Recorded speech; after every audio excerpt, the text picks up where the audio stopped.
ओशो, एक ऐसा संत जो आजीवन विवादित रहा, जिसके पीछे धर्म के सारे ठेकेदार पड़ गए।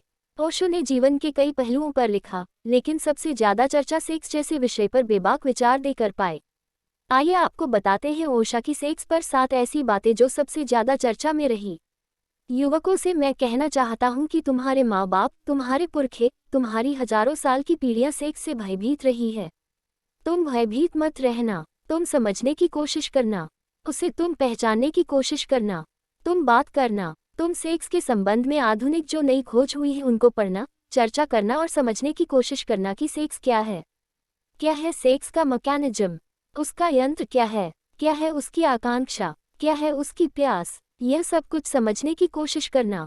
जिस दिन दुनिया में सेक्स स्वीकृत होगा, जैसा कि भोजन, स्नान स्वीकृत है, उस दिन दुनिया में अश्लील पोस्टर नहीं लगेंगे, अश्लील किताबें नहीं छपेंगी, अश्लील मंदिर नहीं बनेंगे, क्योंकि जैसे जैसे वह स्वीकृति होता जाएगा, अश्लील पोस्टरों को बनाने की कोई जरूरत नहीं रहेगी।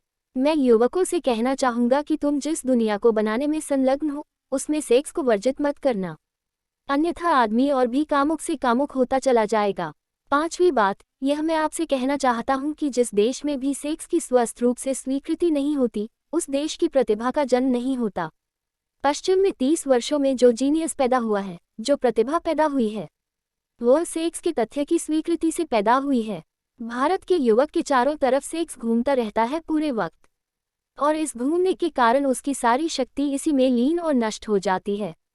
जब तक भारत के युवक की सेक्स के इस रोग से मुक्ति नहीं होती, तब तक भारत के युवक की प्रतिभा का जन्म नहीं हो सकता।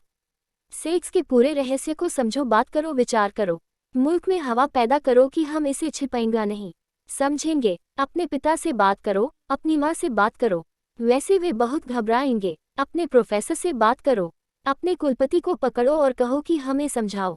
जिंदगी के सवाल है ये।